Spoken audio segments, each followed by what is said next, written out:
So now we have the tyres and the hubs, which I cut earlier. Now we cut the spokes. Which is a very, very time-consuming process.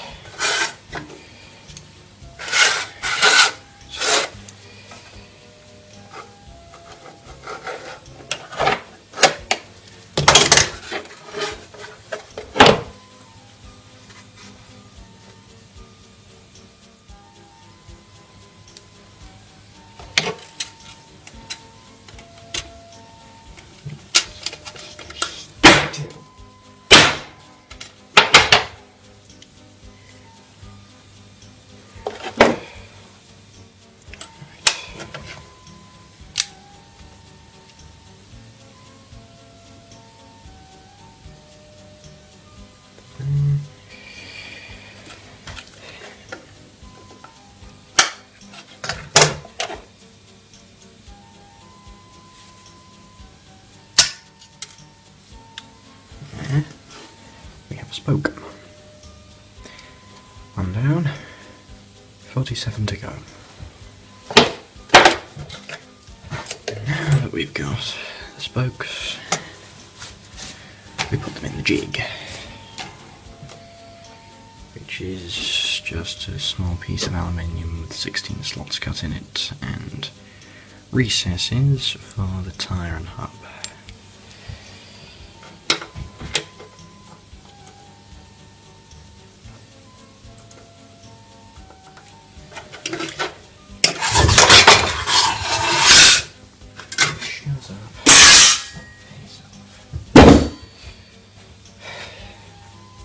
Right, now that we have that,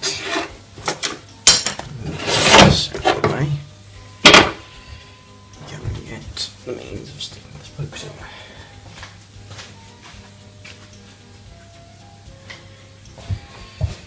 Also known as soft solder and a can of Duzzle flux.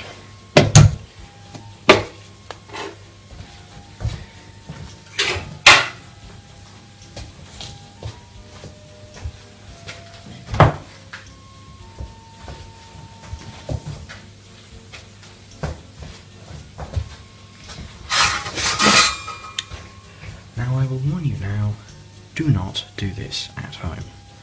This is an oxygen and acetylene torch, which was also known as the cutter's torch. It is hot enough to melt steel.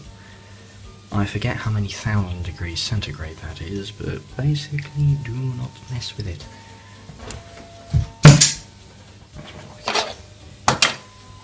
There you are. The exposure is going to go off the chute, but hey. Now we warm it up.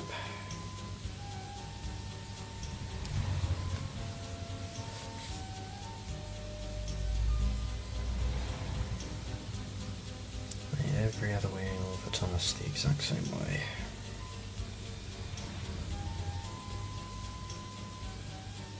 Also known as very, very slowly.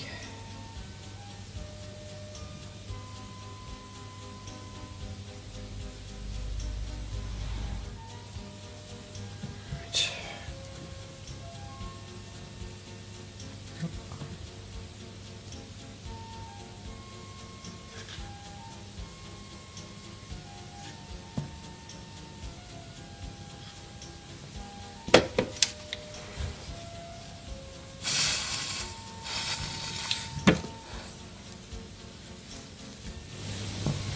I have absolutely no idea how strong these wheels are going to be, how long they're going to last, or anything like that. What I do know is just how tedious they are to make. So that's 16 spokes per wheel, with a separate hub and tyre. Which means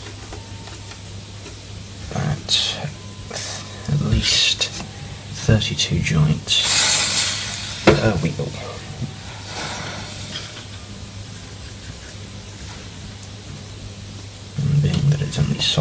However, I have no idea how strong it'll be in the long run.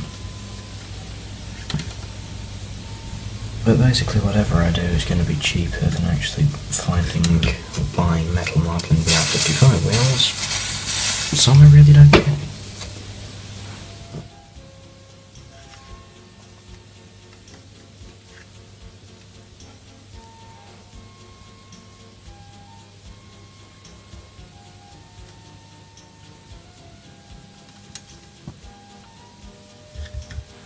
There we go.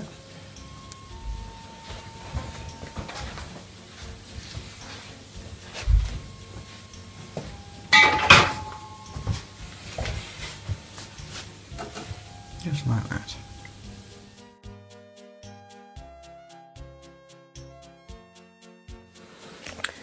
Hello and welcome back to my ever messy workbench, as always. Time to have another update video because I haven't done one in a while and I need something to pad out the very few pictures I've got. I'll start with the body shell. I've finished filling it, it just needs a little bit more sanding here and there, especially on the back bunker, because you'll notice I've actually added the curve on the back of the bunker grill this time. If it would focus, there we go. Also added the cab blank off plate and the filler caps on the side tacks. Wondering what I've made those out of? It's the tops of plastic thumbtacks. They are the perfect size.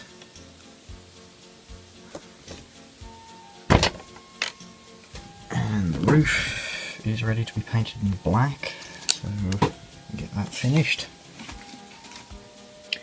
There's servos and operating arms everywhere because I've been playing around with the eye mechanism, which finally works.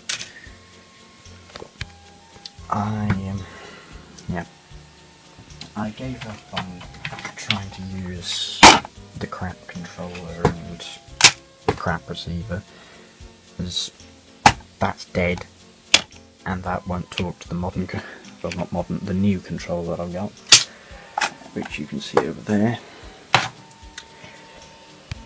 So I've decided to go with 80's ACOMS gear, because it's reliable and it's decently cheap considering what it can do. So here's what controls it now. An ACOMS Technodrive Mark 1. Brilliant controller. The eye mechanism is now fully functional.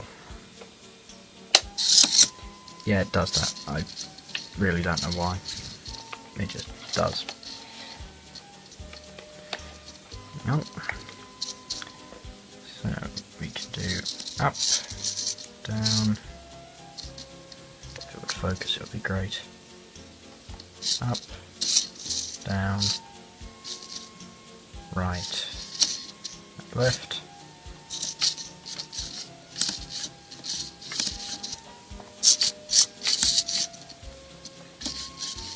It is a little finicky, but hey, it's a parallelogram eye mechanism, it's bound to be. They're not perfect, neither am I. What else have we got? Ah yes, in the box of gubbins, you have stuff. So there's the whistles, which are turned on a lathe, you've already seen those. There's the buffers. There's a packet of stanchions that I got to try and make the lamp irons. I got the wrong size, so that was fun. The worm gear and wheel that will eventually drive the chassis. The vacuum pipes, couplings, and these, which will become the eyes. I would have gotten white shank buttons, however, when I went into the shop to get a couple of other things for this, they only had blue ones left in stock. So, yeah, I can paint them. I've got white paint, so that'll be difficult. And I think that's about it this time. So yeah, as I say, I've finished filling the body, so it should be able, so it's just sanding from here, so the next time you see it, it should be bright blue. Hopefully. That's all.